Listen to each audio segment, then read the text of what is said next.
Assalamualaikum warahmatullahi wabarakatuh. Sebelum kita mulai kisah yang penuh hikmah ini, mari kita bersholawat kepada Nabi Muhammad SAW, agar kita diberikan panjang umur yang barokah. Jangan lupa subscribe dan berkomentar di bawah, karena subscribe dan komentar Anda sangat berarti bagi kami. Mari kita mulai kisahnya. Dewi adalah sosok polisi wanita yang sangat disegani di kesatuannya. Ia selalu tampil dengan sikap tegas, sorot mata tajam, dan langkah yang mantap setiap kali menginjakkan kaki di kantor. Tapi di balik ketegasan itu, ada luka yang tak terlihat, luka yang disimpan rapat dalam hati. 3 kali ia jatuh cinta dengan sesama rekan polisi, dan 3 kali pula hatinya dipecahkan seperti kaca yang terhempas ke lantai. Cintanya berakhir karena pengkhianatan, perselingkuhan, bahkan fitnah dari sesama kolega. Di lingkungan yang penuh persaingan, cinta tak berjalan sebagaimana mestinya. Dewi sempat berpikir mungkin ia tak layak bahagia. Sering ia menangis diam-diam dalam kamar kontrakannya yang sempit, menatap langit-langit kosong, bertanya pada Tuhan, kenapa cinta selalu menyakitkan? Setelah kegagalan terakhir, hatinya membeku.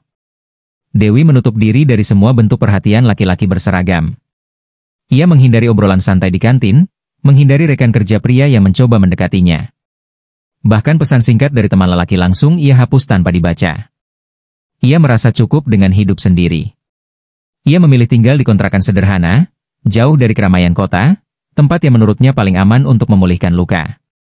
Setiap malam, ia duduk di beranda kecil kontrakannya, hanya ditemani secangkir kopi dan suara bajai tua yang lewat di jalan kecil depan rumah. Di sanalah, dalam kesunyian, Dewi mulai menyadari bahwa yang ia butuhkan bukan lelaki kuat, bukan pula lelaki gagah, tapi seseorang yang bisa membuatnya merasa aman dan dihargai. Tetangganya adalah seorang sopir bajai bernama Budi. Pria sederhana berusia 40-an yang selalu ramah meski hidup pas-pasan. Wajahnya terlihat lelah, tapi tatapannya selalu teduh. Ia duda tanpa banyak bicara, tinggal sendiri, dan setiap pagi menghidupkan bajainya yang sudah tua, berbunyi serak-serak seperti batuk. Awalnya Dewi tak terlalu peduli. Ia hanya tahu Budi adalah pria baik yang suka menyapa sambil mengangkat topi lusuhnya, menawarkan gorengan, atau sekadar bertanya, "Capek, Bu Dewi?" Tapi perhatian kecil itu, yang tampak remeh, lama-lama menyusup ke dalam perasaannya. Ada kehangatan yang berbeda. Tidak dibuat-buat, tidak menyamar dalam seragam, dan tidak menyisipkan niat tersembunyi. Sampai suatu malam, Dewi pulang dalam keadaan kacau. Ia baru saja menyelesaikan kasus kekerasan rumah tangga yang membuat hatinya tergores dalam. Ia menyaksikan seorang ibu dipukul suaminya di depan anak-anaknya. Dalam diam, Dewi merasa getir, seolah-olah luka perempuan itu mencerminkan lukanya sendiri. Tubuhnya lelah, pikirannya penuh, dan ketika ia membuka pintu kontrakan, air mata sudah tak bisa ia tahan. Ia terduduk di tangga kecil depan pintunya, menangis dalam gelap. Saat itulah Budi keluar dari kontrakannya. Ia tak berkata banyak, hanya duduk di samping Dewi sambil meletakkan gelas teh hangat di sebelahnya. Kadang, luka nggak perlu dijelaskan. Cukup dibagi, biar nggak berat, katanya pelan. Dewi terdiam. Lalu, untuk pertama kalinya, ia curhat tanpa rasa takut di hadapan seorang laki-laki. Sejak malam itu, hubungan mereka berubah. Tak ada pernyataan cinta, tak ada rayuan. Tapi ada obrolan tiap malam di tangga kontrakan, ada tawa kecil saat Budi bercerita tentang penumpang bajai yang aneh-aneh, ada bahu yang diam-diam menjadi tempat bersandar. Dewi mulai merasa ringan. Setiap kali ia pulang dari tugas, ia tahu ada seseorang yang akan menunggunya, bukan dengan pujian palsu, tapi dengan keikhlasan. Budi menjadi tempat curhatnya, tembok tempat ia bersandar saat dunia begitu bising. Ia bercerita tentang luka-luka batinnya, tentang kekecewaannya pada cinta berseragam, dan tentang rasa takutnya akan masa depan. Dan Budi selalu mendengar, dengan tenang, tanpa menghakimi, hanya mengangguk dan berkata, "Gak semua yang sederhana itu lemah. Kadang, justru yang paling sederhana yang paling tulus." Malam-malam mereka pun menjadi semacam rutinitas tak tertulis. Seusai menarik bajai seharian, Budi duduk bersandar di tembok depan kontrakan, menyalakan rokoknya, sementara Dewi, yang kadang pulang larut, duduk di sampingnya sambil melepas sepatu dinas. Di sana mereka berbicara, tentang hal-hal kecil, dan kadang juga tentang luka lama. Pada suatu malam yang lebih sepi dari biasanya, Budi mulai membuka sedikit tabir hidupnya. Ia bercerita tentang anak laki-lakinya yang kini tinggal bersama mantan istri, tentang rasa bersalahnya yang tak pernah habis karena gagal mempertahankan rumah tangga. Aku nggak bisa kasih banyak waktu buat anakku dulu. Kerja siang malam. Pas sadar, semuanya udah terlambat, katanya pelan, tatapannya kosong menembus malam. Dewi mendengarkan, diam dan tenang. Ia tak merasa kasihan, tapi justru merasa dekat, seolah luka Budi adalah pantulan dari lukanya sendiri. Dua orang yang sama-sama pernah disakiti oleh harapan, kini saling berteduh dalam kesunyian yang sama. Hari demi hari berlalu, dan Dewi mulai menyadari ada sesuatu yang berubah dalam dirinya. Ia yang dulu terbiasa menjaga jarak, kini justru mencari-cari alasan untuk berada di dekat Budi. Ketika mendengar suara bajai tua itu menyala di pagi hari, hatinya sedikit lebih ringan. Ketika mendengar suara sendalnya di lantai, ia refleks tersenyum. Bahkan saat Budi menawarkan gorengan yang dibelinya dari warung dekat ujung jalan, Dewi tak hanya menerimanya, tapi diam-diam menunggu momen itu setiap sore. Ini risolnya enak, Bu Dewi. Tapi jangan bilang-bilang, ya. Nanti habis duluan, canda Budi. Dewi tertawa kecil, perasaan aneh menggelitik dadanya. Ia tahu ini bukan sekadar rasa nyaman. Ini mulai mendekati sesuatu yang lebih dalam. Tapi ia juga tahu, perasaannya kali ini datang pada orang yang tak pernah ia duga sebelumnya. Seorang sopir bajai yang bahkan belum pernah ia lihat mengenakan pakaian rapi. Sampai suatu malam, hujan deras mengguyur kota.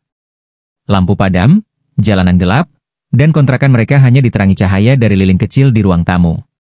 Dewi baru saja pulang, tubuhnya basah, rambutnya meneteskan air. Ia mengeluh sambil menyalakan lilin, tapi tangannya gemetar karena udara dingin.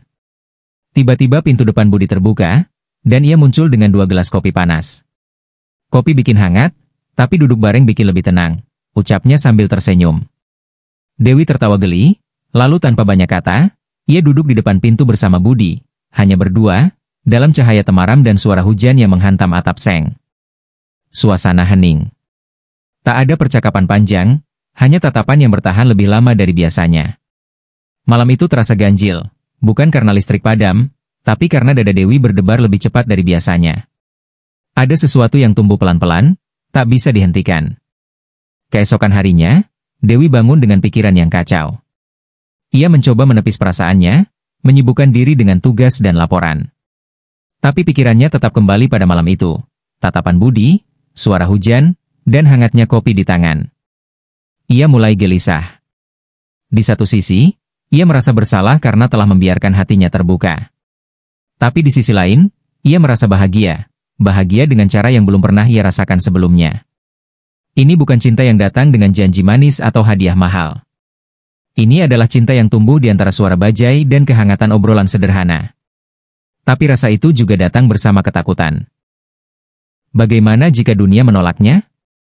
Bagaimana jika keluarganya tahu? Ia adalah seorang polisi, dan Budi hanyalah sopir bajai. Dunia luar pasti tak akan mengerti.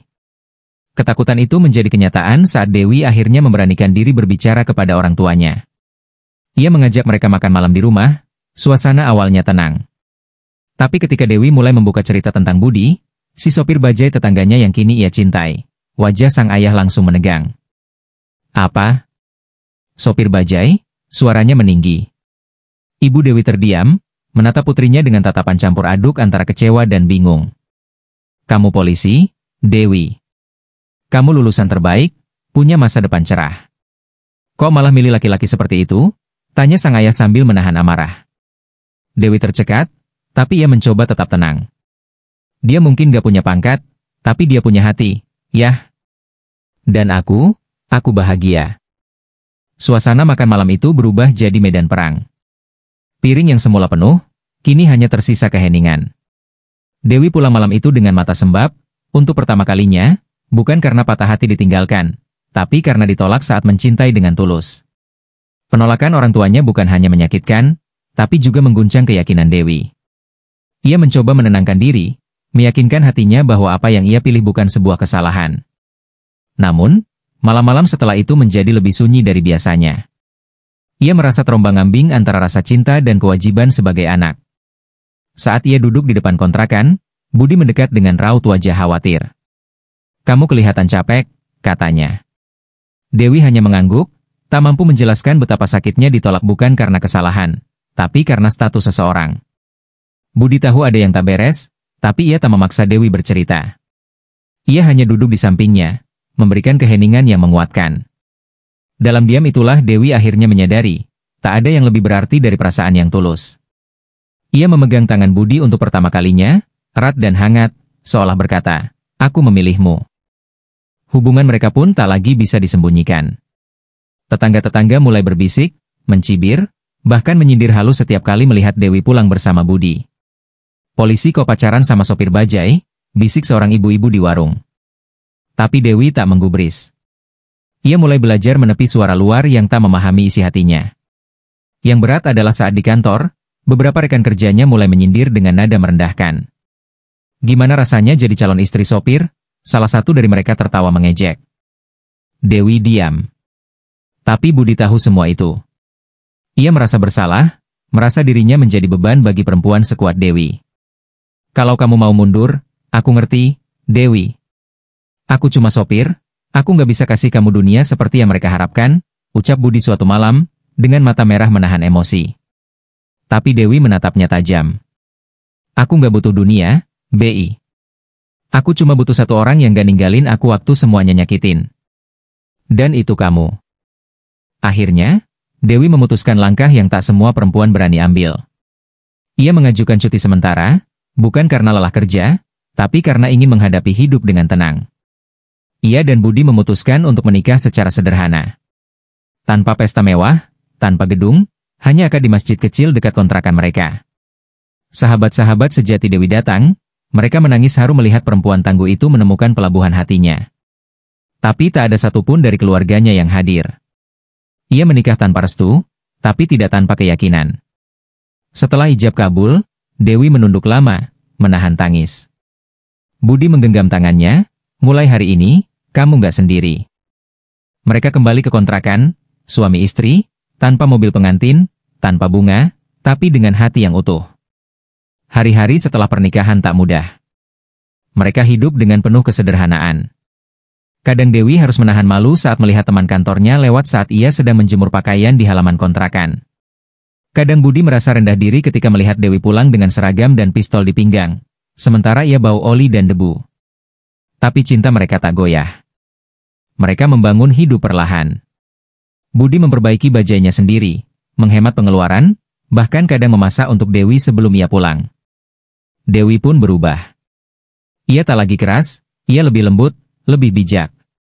Setiap malam mereka duduk di tempat yang sama, tangga kecil kontrakan, bukan lagi sebagai dua orang asing, tapi sebagai satu keluarga kecil yang belajar menumbuhkan cinta dari luka.